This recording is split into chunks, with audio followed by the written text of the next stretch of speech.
everybody to today's session with Media Stable on raising your profile with media. Just a couple of housekeeping things before we kick off.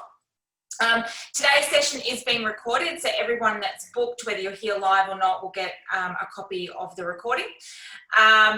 We also, as Nick and I were chatting before, if you were first to drop in, I have really terrible internet today, so I'm hoping that it stays stable. If it doesn't for some reason and it drops out completely, just try and jump back in a minute later. We should be able to get back online, but hopefully we'll be okay. The challenges of working from home in Melbourne with internet problems. And today's session is designed to be interactive. If you've been to one of my webinars before, you will know it's death by PowerPoint. Neither Nick or I have any PowerPoint slides today. We're going to have pretty much just a bit of a yarn, and we're happy for you guys to join in. So I think I can actually allow people to talk. So if you want to actually ask Nick or myself a question directly, we can do that. If you've got a question or you want to have a chat, then just type it in the chat bar and we will get to it. But I mean, pretty much I would say half of the session today, we've probably got to just have a chat and answer questions and see what sort of comes up. It's all pretty casual and pretty friendly. So look, for those that don't know me, if you haven't been to one of my webinars before, my name's Jessie and I'm the creative director of Jork Consulting. We're a marketing consultancy in Melbourne, focusing on professional services. So I'm passionate about inspiring professional services, which is lawyers, accountants and architects predominantly, in their marketing. And I do a lot of training and coaching and strategy for those firms. And as part of that strategy, we often recommend a media strategy. And what we're not going to talk about today when it comes to media is if you have ever had any experience with media in the past, it might be around a PR agency. And that might be that you had some new product to launch or a book to launch and you decided to hire a PR agency. And you would pay, maybe $10,000 for a certain amount of weeks, and they would hope and pray that they will get you some exposure in those couple of weeks. They might not, and at the end of the 10 weeks they say goodbye and off you go, and you may have been left a little bit despondent by that because you don't have a longer term strategy around how marketing works and how media works as part of your brand and your marketing. So that is absolutely not what we're going to talk about today. Media Stable and the way that Nick works is completely different, and it really is about building that longer term brand, which is why we love Media Stable, why we love Nick and love working with him. And I think we're going to learn lots of really, really cool things about how media works and operates and how they think today. So I'm going to hand over to Nick in a second. Nick owns Media Stable. I think they've been around for about 8 years, Nick. And they, I'm going to let him explain to you what they are because they're not a traditional PR agency. And Nick has been a media, what would you call yourself now? A social commentator. You get on the news and things in Perth, and you've been a sports commentator on the radio, and so you've had your fair share of his own media experience, and now he really focuses on connecting experts and media together, but really with that focus of building brand.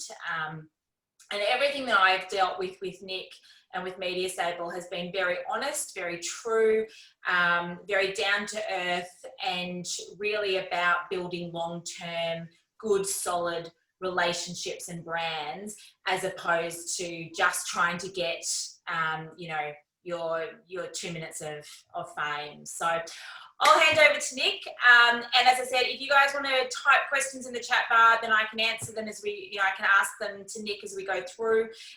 Or if you want to say you want to talk, then we can have a bigger chat with you live as well. And we'll just sort of see how it goes.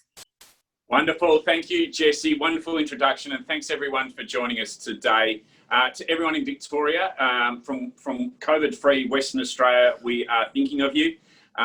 We're all in it together. We are all Australians, and it's something that we are focused on, and so is the media. The media is focused on COVID-19 at the moment, and it will be for a period of time, but it's not like that for everywhere around the country. So Jessie, thanks very much for this. I think it's a great opportunity. I love talking to architects, to accountants and to lawyers, because the great line from an accountant is, when I first meet them, is I'm just an accountant, I'm boring.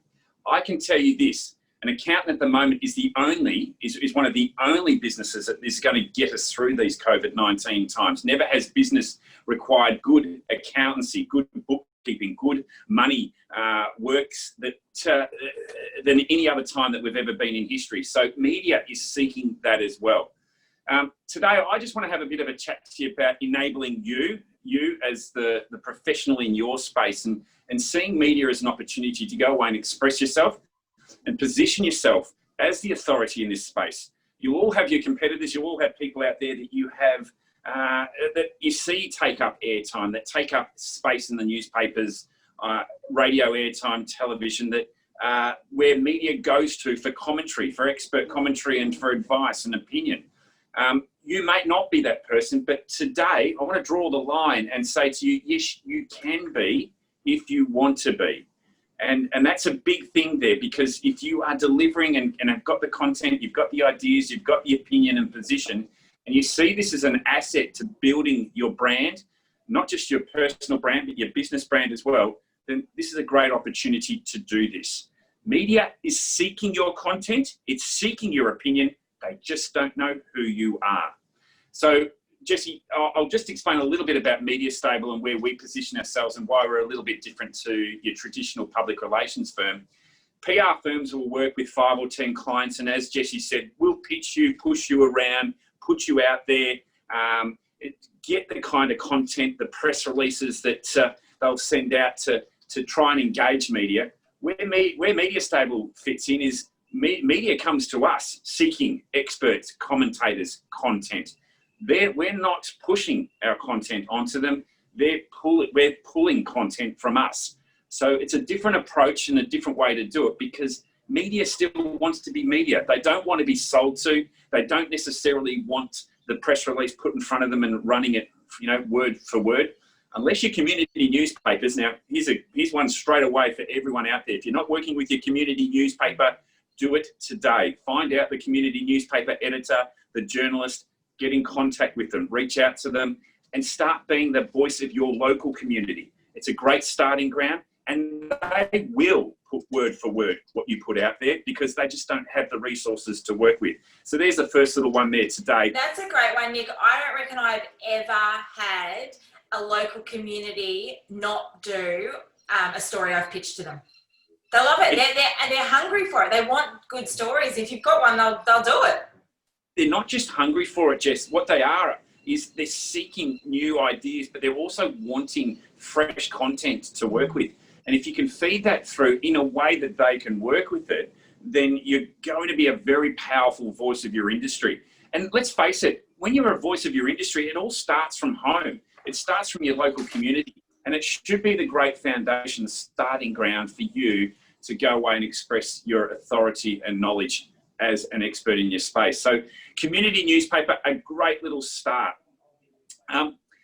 Looking around radio and television, now depending on what you're consuming, if you're in Sydney, 2GB, Melbourne, 3AW, if you're up in Queensland, 4BC, in Perth here, 6PR, and across all the ABC radio stations, both statewide and regional, radio is a very, very powerful and very hungry form of media that needs more content and experts to feed it. And if you can pack and position your content and your views in a way that the producer and the presenters of those programs can see it and work with it, then you're going to be a very important asset there for them. So consider this at all times. Radio should be part of what you want to do, because one, it does have an enormous reach. You generally get a copy of it afterwards, and it might be up on their website, or it might be you ask the producer for a copy of it. But any form of media that you're going to go away and do from this day forward is going to be appearing on your website. It's going to be appearing on all your newsletters. It's going to be appearing to all your clients and also to your prospective clients, just demonstrating your authority. There is nothing more, there's nothing that actually demonstrates this better in media, doing a piece of media and then sharing it with your network to elevate and to also to put your area of expertise to another level. It's the great amplifier of your expertise. And I think, I mean, one of the things is that a lot of people think, oh, well, you know, is it going to give me business? And the reality is you're not going to be interviewed on 3AW tomorrow. And then the phone starts ringing and people go, oh my God, I heard you on 3AW, we need to work together. But it's one of those things that it builds pieces of content that over time you can build that brand. Sorry, can you hear me now? Yeah, so it builds. Yeah. Okay, so it builds brand over time. So you get to put that thing on LinkedIn to say, hey, I was on 3AW, or you put that little thing on somewhere else to say, oh, you know, we were in this article. And so over time, it builds that long-term credibility and brand as opposed to delivering sales on the spot.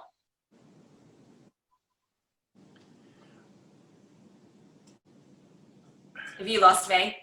Yeah, I lost you for a little bit, but I know where you're going. Yeah. This is, once you've got that piece of content and you've got that piece of media, you're delivering it through your social platforms and it is demonstrating your authority. So what I'd love to do right now with everyone, Jess, is that if anyone's on LinkedIn, look up Nic Hayes, Nichayes, link in with me today and, you know, see what kind of reaction connections that you can get and meet with. Because what we're doing with media is we are extending our circles of reach.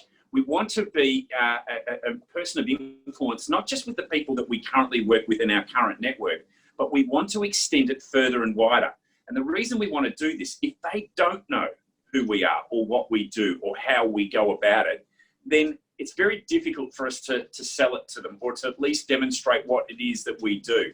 So the best thing that we do, and the best thing about media, is that it is that it's that stamp of approval. It's that stamp of authority that you get when you're presenting it to the outside circles, that this is a person that has been vetted, knows what they're talking about, because it's not just your reputation that's on the line here, it's the media's reputation as well. It is that rubber stamp of authority that you cannot draw up in a lovely pamphlet, you know, spend a couple of $1,000s on some good marketing bump.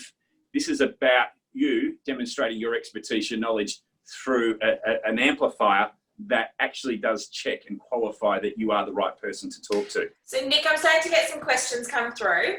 So what are the stories we should be pitching? So I've got a question around, should we as businesses be focusing on COVID in our media and social media posts? If we don't, do we look like we're ignoring it?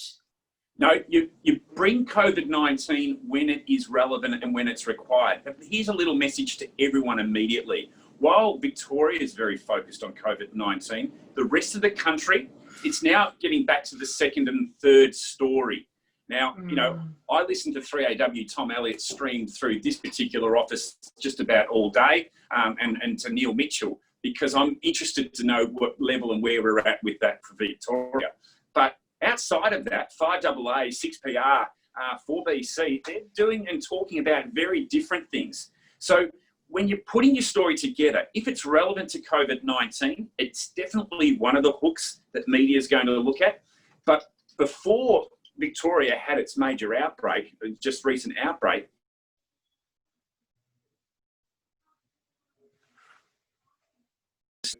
this is a different, you throw it in when required, but never be too far away from it, because it is so relevant today. It's so hot. And if you can give it, not just what everyone else is saying, if you can give a different position or target yourself in a different way, you're going to be far more attractive to media, because they're looking for different views and positions.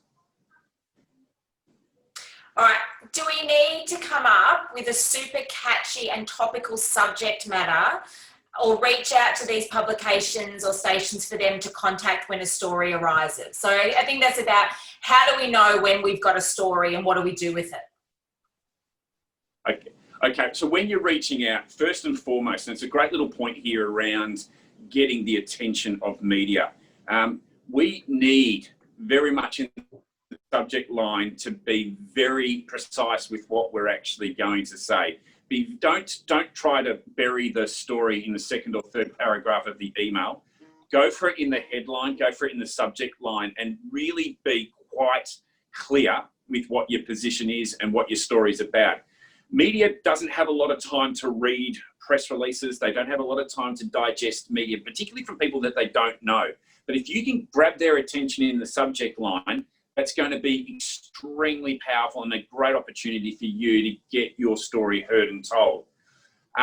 As far as the subjects and following subjects and stories that are going on, what you really want to be doing is finger on the pulse, have it on the background. But if you hear or see something that you have a position on or a differing view, don't wait till that night.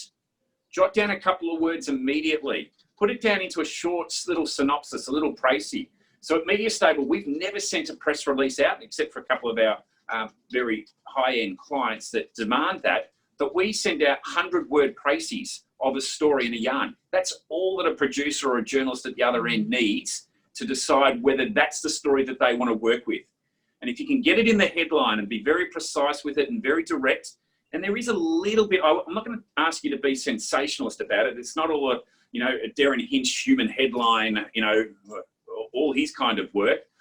What it is be very, very to the point, and don't use a lot of fluff words. Get right in there and tell the person at the other end, this is my story and this is my position. That's going to get the attention of the media at the other side. I think that's an interesting point about you raise about position, because media don't like fence sitters, do they? Definitely not. If we want to be fence sitters, we've got to have a position here.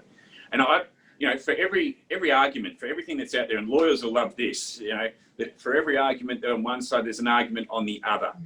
We need conflict here. We need something here to have someone believing on column A and then taking something from column B. There needs to be two opposing views for something to reach into media. Otherwise, we don't really have an issue.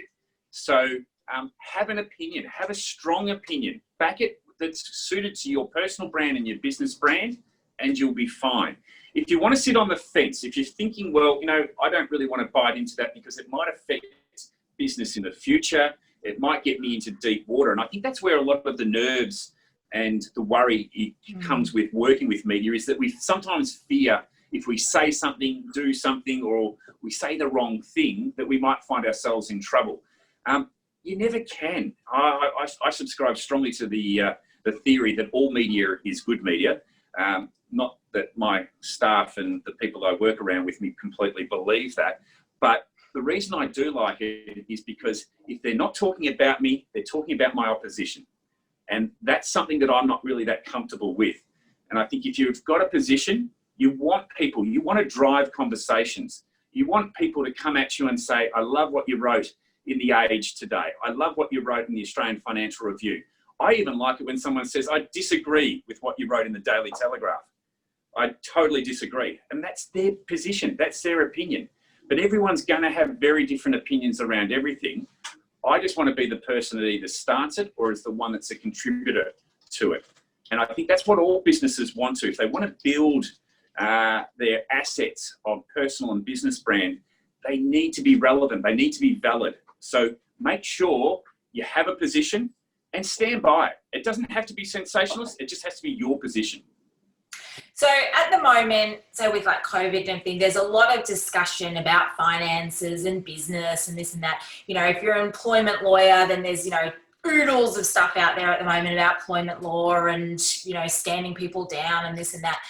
How do you, and can you talk about newsjacking a bit and how you can use all of those things that are out there, and instead of going through the same same article, use all of that interest that's out there to sort of pivot that and come out with a different angle?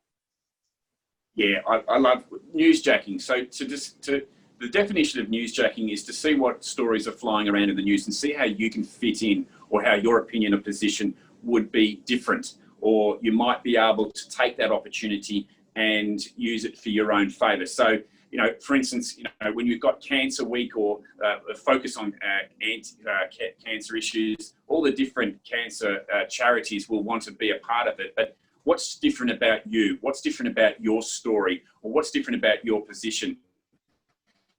Finding that opportunity and seeing the news of the day and seeing what is happening, and see where I can actually offer something different to the conversation. Now, that takes a little bit of an effort there, because you've got to be monitoring the news. You've got to have a sense or a finger on the pulse when it comes to the story. But generally, you'll see it with talk radio is a great one. First thing on breakfast, whether it be Ben Fordham, 2GB, 3AW, Ross and, Ross and, it's not Ross and John anymore. Not Ross and John anymore. Oh, God, that just rolls off the tongue, doesn't it? But these guys generally have a finger on the pulse for what's going on. Your newspaper is a very big driver of, people talk about the death of the newspaper. I guarantee you this: if the newspaper falls over, so will radio, and so will television to a degree. And the reason for that is a lot of what we see and a lot of what we hear on talk radio is driven from the newspaper. That content has been vetted and checked, and it's good quality. So the opportunity here, and I'm talking about newsjacking, is have a little bit of a finger on the pulse, but also we all work in offices. Not if you're in Melbourne, but work with your staff, work with the people that you have around you, and get them also to be the source of opinions and views around issues that are going around. Talk about it. Talk about it constantly. How do we see it differently? What's our brand's view on this particular matter? And then very quickly document it. It doesn't take long. We're not asking you to put together a 3-hour press release. Jot down a couple of lines on it and see how that fits in as an opportunity for media, and then use that to get in contact with the producer of radio, the journalists from newspaper, the producers from television, and online editors. It's a great opportunity to just throw in what you can do. But the best thing about it too, Jess, media has a fairly large ego. They have their ego patted and acknowledged, because they want to know that you are listening, reading and watching what they're doing. And if you've got a very different position, I love what you said on 3AW this morning, Neil, but here's my position. This is my expertise and why I see it. And I guarantee you that gets their attention, because you've acknowledged that you've listened to their show. You acknowledge that that's an issue that they've covered. And also too, you're adding a little bit of value to the program, knowing that there is a different opinion and view. And it might give them that carry on to take it up the next day, or it might be something that you've raised your hand to say, hey, I'm here to talk. I can comment on these kind of issues. I've got a bit of a different view. So can we talk about you talked about radio, and what are the different opportunities? There's now you can be interviewed on podcasts, and there's the traditional stuff, but what are all the different opportunities that are out there as far as media goes? Okay, so let's start with television first. Television, since COVID-19 has come in, it's changed the way that television's done. So even this kind of format is completely acceptable now for a project for the nightly 9, 7, 10 news, the ABC. You'll see a lot of pay TV these days, either done via Zoom or Skype. So the whole manicured and well-positioned media where you go into the studio or a journalist comes out to you is not the absolute required quality of content that is needed. So these kind of things is perfect. So have a good backdrop for anything that you're doing. Get yourself positioned and start thinking the way that media is working, because this is the great time and opportunity to do that. That's television. Radio I've just sort of covered sort of briefly, but newspaper. Look, newspaper and journalists, you wouldn't have to you would have had to over the last 5 years seen the size of newsrooms shrink. You've heard in the media the media rooms are getting smaller. So journalists have never been more required or more reliance on experts and commentators out there to deliver stories to them directly than they have ever before. They need to have people, trusted people that are going to help them get their next yarn and story. Because there was once a day, a newspaper journalist would just file one story and then go off to lunch and enjoy the rest of the day. Now they do file 3 stories. They do a little bit of videoing. They do a little bit of podcasting as well. And they'll do all those little things that are there because that's just what's required from a journalist today. As far as other media goes, yes, podcasting. Find the podcast that you love and how can you offer something to it? Or if it fits with the audience that you're looking to engage or influence, what is it that I can offer to that show that is uniquely different to what they've had in the past?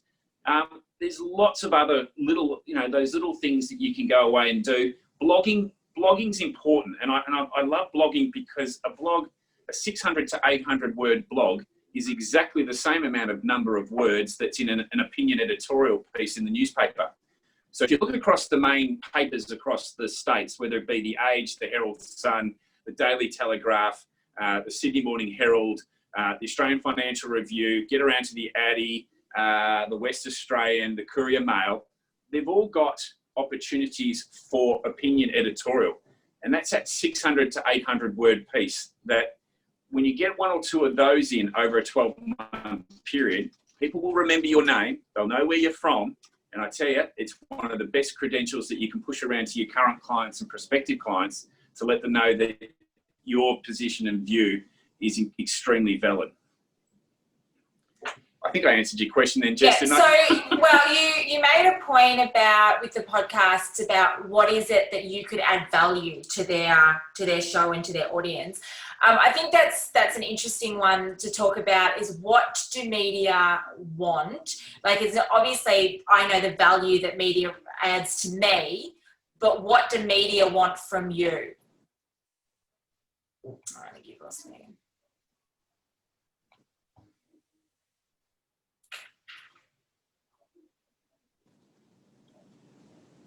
Okay, I think you've got me back again. Sorry. So what do media want from you? Like talk about how I can add value to the media as opposed to me getting the value.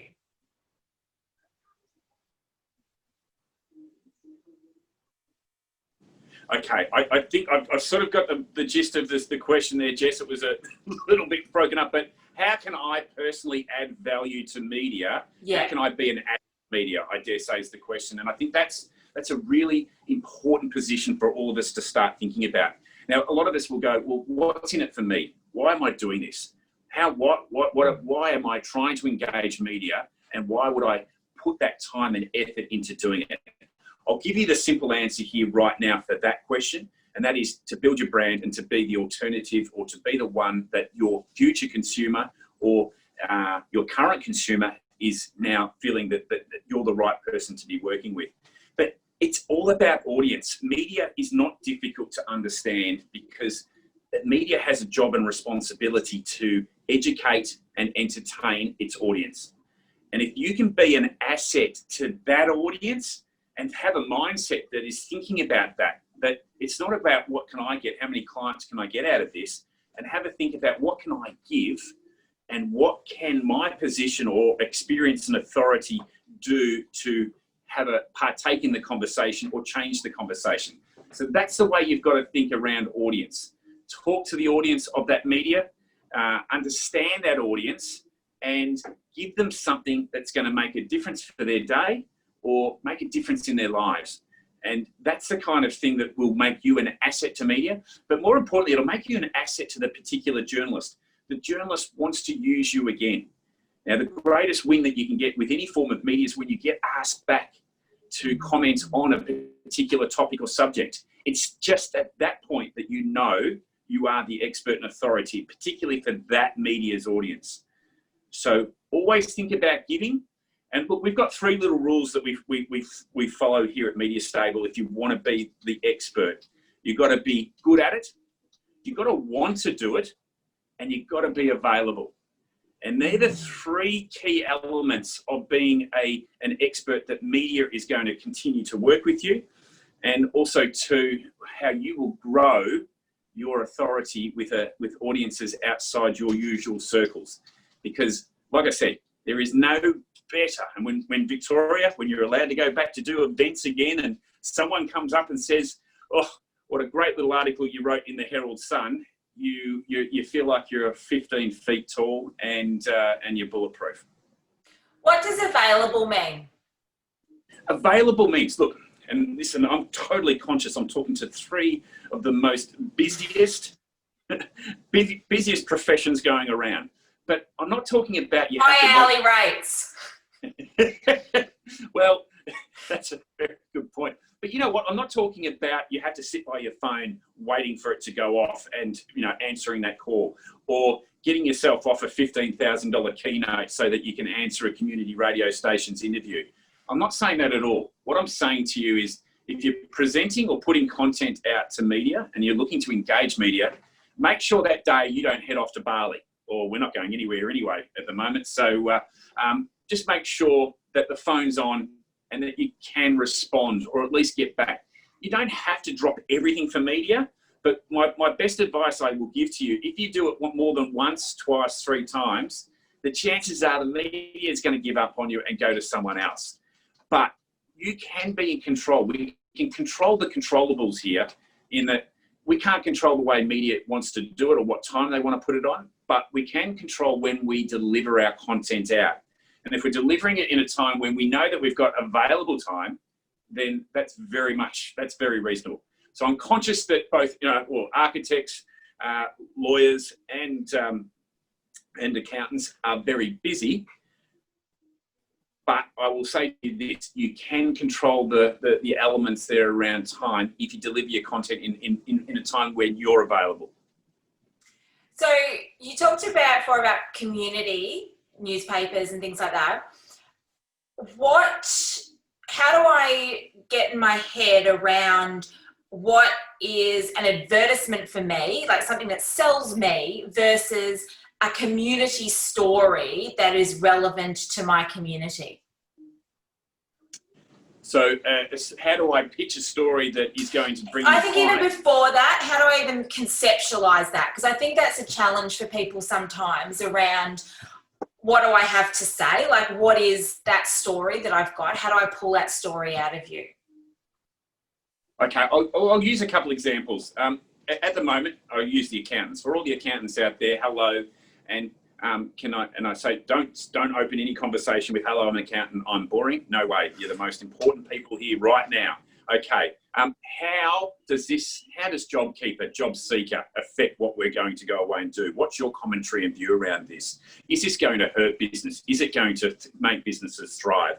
You'll be able to see, and you've got clients that are actually, you don't need to name them, but they are actually your case studies. They're the people that you're working with, that you are an expert. You have a position, you're hearing it, you've got a finger on the pulse of your industry. And when you see words like JobKeeper, Job Seeker, they're very big ones at the moment.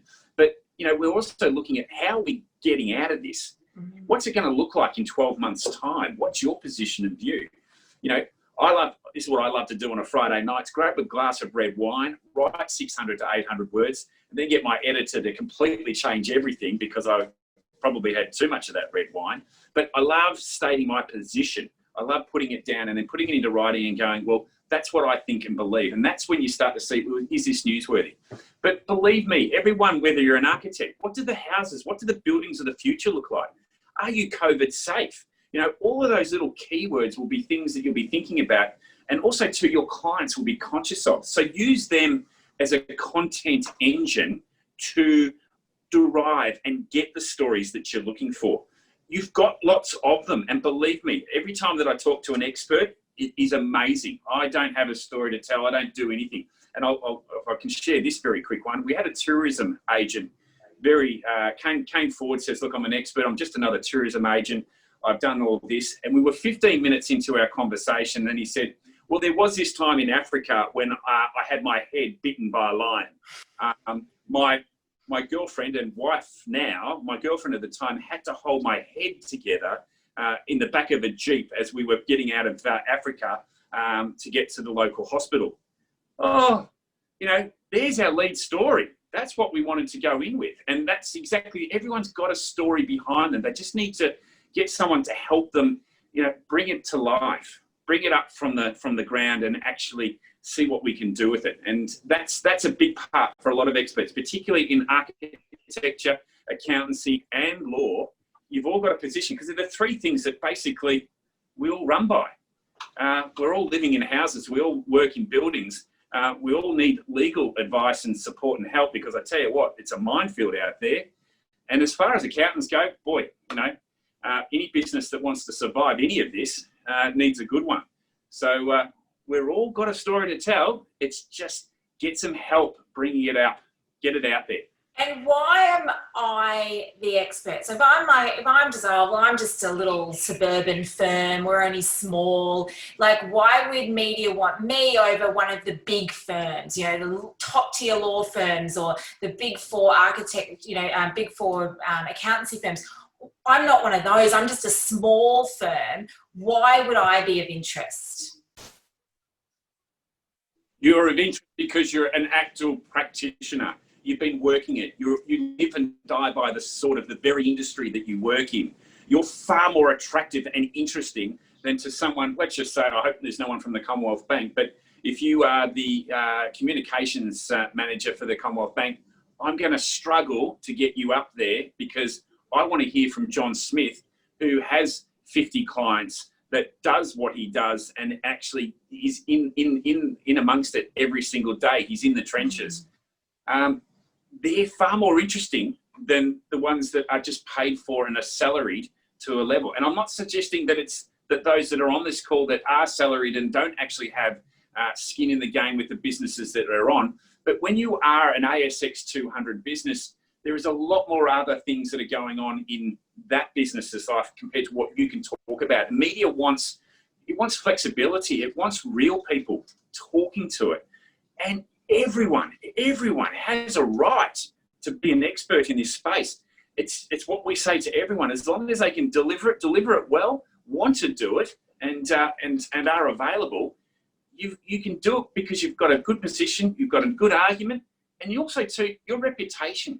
If you're prepared to put your reputation up there, and believe me, every time that you get engaged media, you're going to have people disagree with you.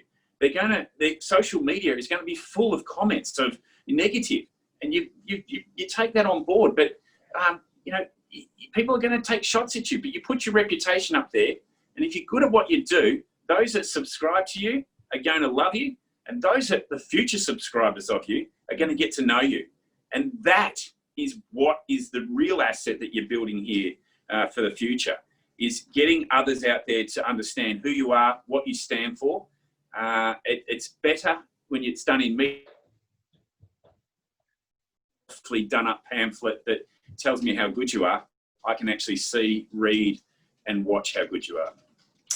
Now, I will talk shortly about Media Stable and the immense value and the shortcutting to all of this that you guys provide. But if I want to give this a go and I want to approach the producer at 3AW, what do I do? Okay, so everyone got a pen? Luca Ganano is the producer for Tom Elliott's Drive program. Great guy. He knows Tom Elliott, he knows the issues, he knows what's going on. If you jump onto Media Stable or even on our LinkedIn page, we've actually done a podcast with Luca Ganano for 30 minutes. We find out what makes him tick. It's called the Experts Podcast, but we find out a little bit more about him and what's important to him. But this is the reality here. If you want to go away and engage those things, find out who the producer is. It's not the presenter that you want to engage, it's the producer. And also to listening to a bit of their program, understand their program, understand their audience as well. Now, if you can understand what's going on in their program and understand their audience, you go, I love the topic that you discussed this afternoon. My position, I do this, and my position I think is relevant to your audience because of, there's a great stepping stone for you to at least make some form of engagement with them. That's a great way to do it. But here's a little one for you too, straight up, for if you want to engage an ABC person, whether it be radio, television, and online across the country. It's their surname first, dot their first name at abc.net.au. There you go. You've got the email address now of every ABC person in this country. You just got to find out the right journalist to go away and speak to. Do we contact journalists directly or back to producers and people like that? ABC, you go to direct. Always try to speak to the producers of radio and television. Okay. The person that's presenting the news is not the person that you're actually wanting to get. And particularly I'll use Tom Elliott again as an example. Tom will look at certain subjects, but his producer is the one that positions and puts it in front of. We've got to get through that first gatekeeper before we get to Tom. But you always, there's a chain of command. There's a process to follow. You'll get there. I think with the ABC though, and this is what you can do, and I think ABC plays a little bit of a different game. You can go to them direct, partly because the setup of their communications is designed that people can reach out to them. And by the way, they do work for us as well. We do pay their wages, but that's a good way to do it. But if I can give one piece of advice before you do send anything to media, just make sure that it's absolutely right. Because if there's one thing that media will, and they're not very forgiving, is that if it's not right, it's instantly dismissed and gone. And sometimes there's a few agencies, PR agencies and PR practitioners out there that have continually done this, and they're actually blacklisted. So when you do employ a PR firm, it could actually work against you as opposed to working for you. So be mindful of that. Make sure that the content that you're sending is spot on and delivered in the way that the media wants it today. It is critical. And you do need some help and advice there. But I suppose, before I talk about what Media Stable does is we shape, frame and pitch the story the way the media wants it today. And I mentioned earlier, 92% of press releases don't get seen by media because there's no one at the other end. I don't know if I mentioned that already. It's normally part of my speech, but 92% of press releases don't get seen because there's no one at the other end to receive them. So if you spent $1,500 on a great media release distribution through some of the agencies out there, and the PR agencies charge you a nice, $600 or $800 to put it together, be mindful it's probably not getting seen unless it's really sent, directed, and actually addressed to the particular journalist directly. It's really important.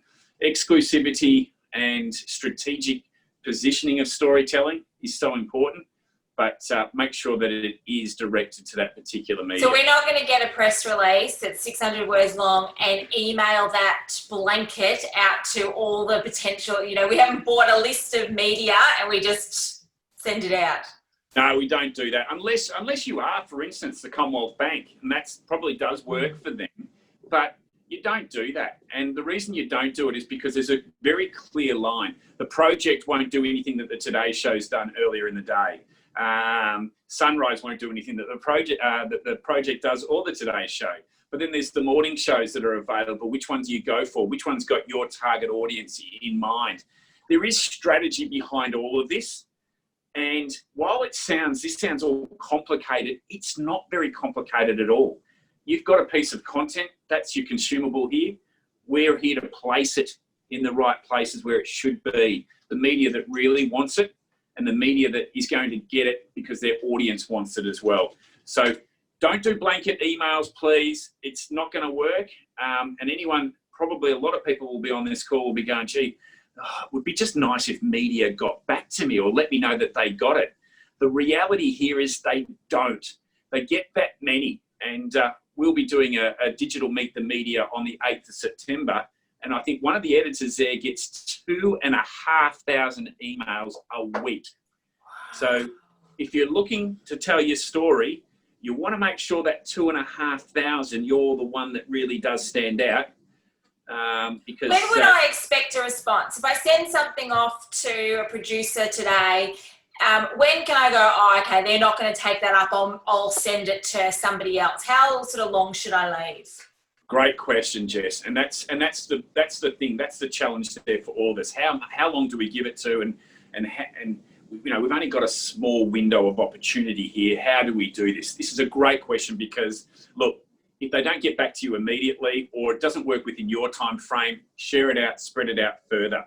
I always, if it's time sensitive, if it's really relevant for the day that you think, well, if it doesn't get past this afternoon, it's no way it's going to make tomorrow's news, pick up the phone, give them a call. Now, media will say to you, and a lot of media will say, look, the first point of contact, it should always be via email. Second point of contact should be via telephone.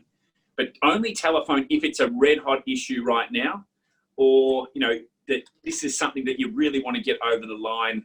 And if you can't, I'm going to have to go elsewhere. The thing is, never, excuse me, you also never ever say to Channel 7 Chief of Staff, if you don't want it, I'm going to give it to Channel 9. That just falls over big time. Just say, look, I've really got a short window for this. Are you interested? And 9 times out of 10, the media, the producer will go and have a look at the story right there and then while you're on the phone. So don't be afraid to pick up the phone, or if anyone that's working for you, don't, you know, encourage them to pick up the phone if it is time sensitive, because even in this modern day world, the use of phones has dropped off. Everyone's texting, doing emails, etc. Be something that's different. Pick up the phone, say hi, introduce yourself quickly, be respectful of their time, but be very quick to the point about why you're actually ringing. And if it gets in there, you're on. If it don't, Is that a strategy to get yourself up to the top of the queue? It's a great way. It's a great way, because I can almost guarantee, particularly with media, if you've sent a press release or sent some content to them, there is that much in there that it's unworkable. So don't ring them during their program. Ring them at 2 or 3 hours before. And for instance, Luca Ganano from 3AW, Tom Elliott's program, no point ringing him at 4 o'clock in the afternoon. They've already set ring him at show 12 details, yeah. Yeah, he's off and going. He's already done. But if he's got a hot piece to go with and you've got it and you think that this is something that's really, really good, he will appreciate the call and just and he might be able to, and we'll be able to slot it in. But they do have their work that they've got in front of them. They do have set formats that they have. And the more that you know that, we talk about media training as, you know, media training doesn't have to be complicated. Media training is more understanding the media cycle. And when you know how the media cycle works, then you're going to be able to best deliver it to it as an expert. And that's incredibly powerful. Nic, I know on Talkback Radio, they often have like other little mini programs within a program. So, you know, on a Friday afternoon, they might have a builder come in and talk about building around your house, and you can call in and phone a thing. How do you get one of those positions? Oh, I love that. I love that. You know what? Be really good and be available when there's an opportunity. So if you're in Melbourne, you're probably aware of Scott Haywood, the finance guru on 3AW. He does it regularly with Tom Elliott. Scott Haywood was prior to that was doing finance reports on a local community radio station. Now, what we did with him was over the Christmas period. Now, Christmas is a great opportunity. Once we sort of hit past the 10th, 12th of December, media goes on holidays and they don't return until about the 3rd week of January. Now, that's when all the fill-ins come in. That's when all the opportunity starts to present itself, because the regulars not only go on holidays, so do the regular guests and the regular people. The regular segments start to fall away. So this is your chance and opportunity to present yourself as an expert there and say, hey, during the Christmas period, and think, I'd love to put my hand up to help and contribute to your program. That is really, really powerful. Now, Scott did that 5 years ago. He now is a paid employee of Channel 9 and regularly does it and continues to do it with Tom Elliott, and he also does it for their Channel 9 radio. So he's really made a real go of that, because 1, he put his hand up, 2, said I'm available, and 3, he was really good at it. So if we start to build that relationship with the media and we have a few spots here or there and we get known, those sorts of roles, because they're not the sort of job that because it's an expert, and you're not looking for a media person as such to fill those roles. You're looking for an expert. So they're naturally going to find people that they already know and they're already dealing with within the media successfully. Yeah, they do. And they generally go to the ones that they trust and know. But I tell you what, people get sick. People have holidays. Yeah. take an opportunity. When you do that, you get in there and you're good at what you do. And that's when it's sort of that, it does pay to have some good advice and good people around you to know and understand how that's all working.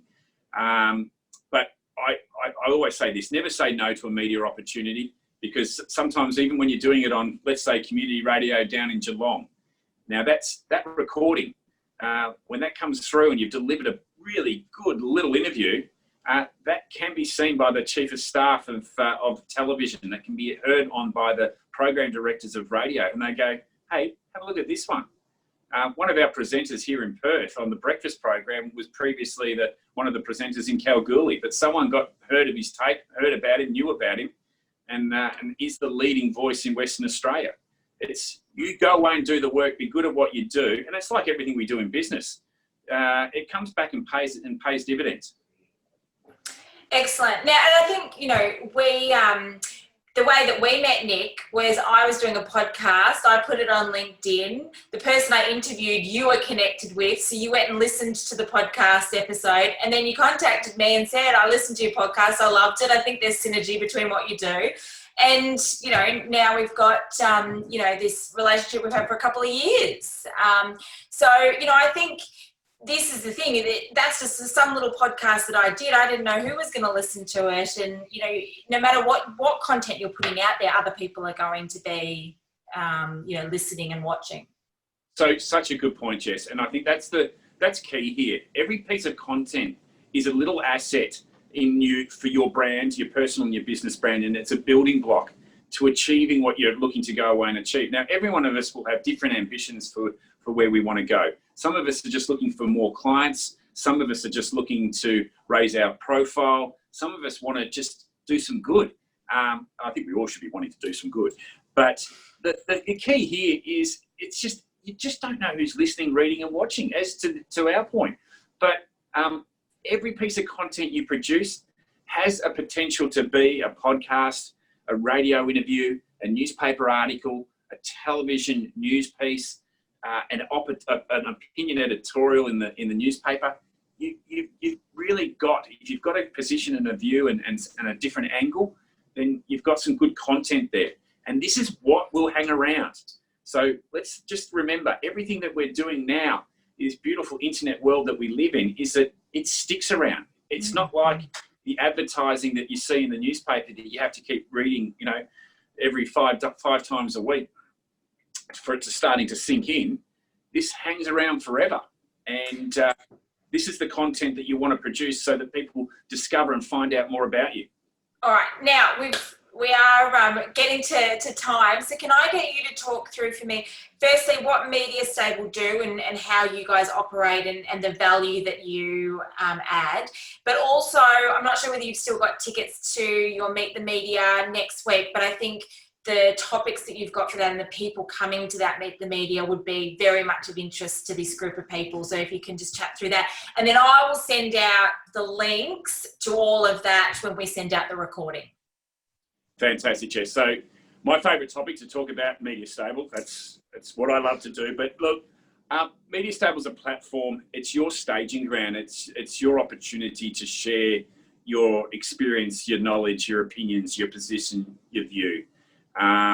It's different to PR because while we won't sit there and shape you beautifully and frame you beautifully to the point where it's well manicured wording, we want you, the expert and the commentator, to share it, but put it up where media can see it. And that's the distinct difference between Media Stable and the PR companies that are out there. We're an asset to the media. The media uses us and our content to fill their programs, to identify the right experts and commentators to talk to. They don't have those checks and balances in place that they once had, and they do rely a little bit more heavily on us to do this. So it's a very distinct and different offering that we give to experts. And you don't have to be, as you've probably worked out, I don't particularly want to work with the Commonwealth Bank, but I want to work with those that do work within their business. They are, you know, actively involved or have that experience and knowledge to work with media because they actually just did it yesterday, not did it 5 years ago or 10 years ago. And COVID-19 times, the media has been reaching out to us and saying, we want more. We need more. Our appetite is voracious. We want to see more people come through. And this is where people just got to put their hand up. So Media Stable's a very cost-effective means to do it. We've got 3 platforms. We've got a registry platform that's just $500 just to be recognised in media. We've got a 4K package per year. Now, this is 4K, not per month, $4,000 per year plus GST for an expert package. And that'll get you access through our people, our journalists here, and access to our media board. The one that probably most are working with today, and definitely the numbers suggest that, is our premium package. And that's $9,000 plus GST for the year. And that gives you all the mentoring and the guidance. And I've got a team of journos I'm sitting here and talking in front of. You work with them every single weekday, month. Not every single weekday, month. That's a bit overboard. But we work within the time schedules that you've got. But we also do talk to you about what the expectations are of media. You've got to be, we don't sugarcoat it. You've got to understand how they work as much as we understand how you work. And then we've got our big package, our MPA package, which is pretty much a $30,000 plus GST, 15 hours a month, journalist writing, blogging, podcasting, videoing, getting you in the newspaper, getting on television, getting you on the radio. So it's a bigger program, and that's designed more for those that really, really need to make an instant impact. But I've had clients that have gone through your 4K package and have got some significant media exposure. Yeah, and look, ultimately at the end of the day, it's your content, it's your expertise that's the media's interested in. And depending on the package that you go for, it just depends on how your working life looks. If you're busy, if you don't have that, or you don't necessarily have the confidence to press hard on the button to engage media, we can hold your hand and help you get there. I think it's also a time thing, because you can go. I've contacted magazines and got editorial content in for clients and stuff, but there's so much elbow grease involved in that. You can use things like Source Bottle, and you can be responding to all sorts of stuff, but this, to me, particularly because this group of people are time poor, they don't have time to spend hours researching who the producer of that particular radio station. They just don't have that sort of time. So to me, having that with you guys means that you get rid of all of that and they just, cut to the chase.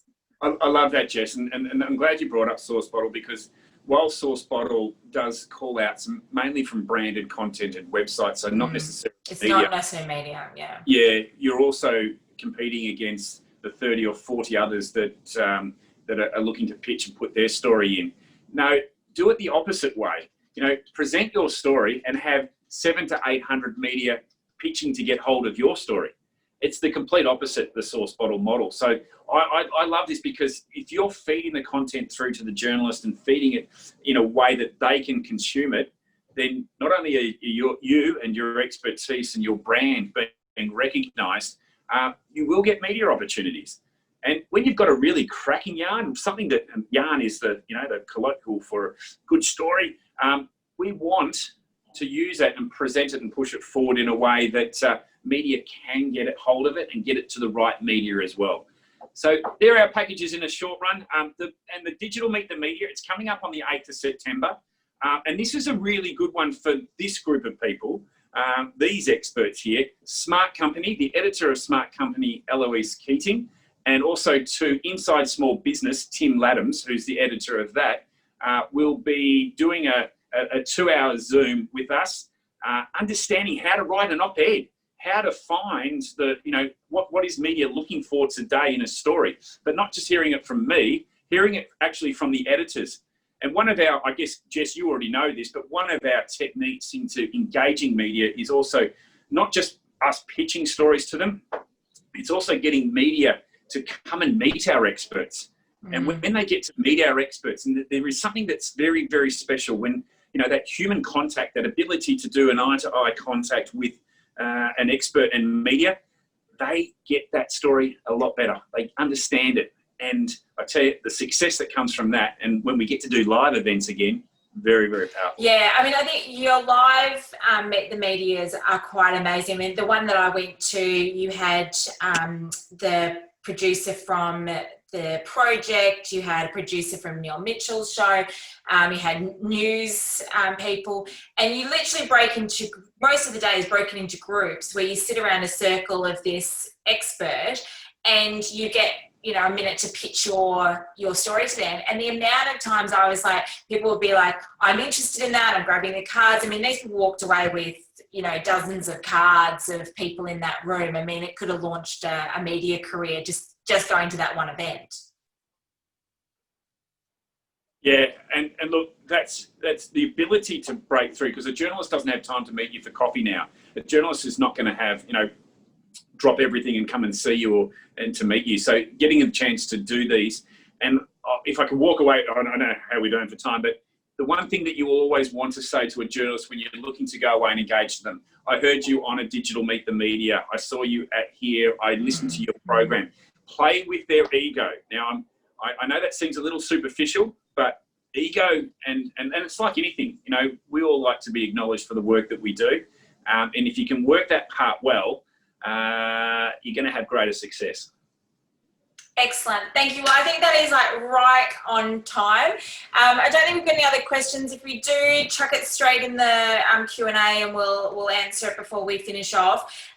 Just while people are, if you have any last questions, we will send out the recording this afternoon along with links to the Meet the Media, the digital Meet the Media for next week, link to Media Stable and to Nic. I'll send you all Nic's personal details and his LinkedIn.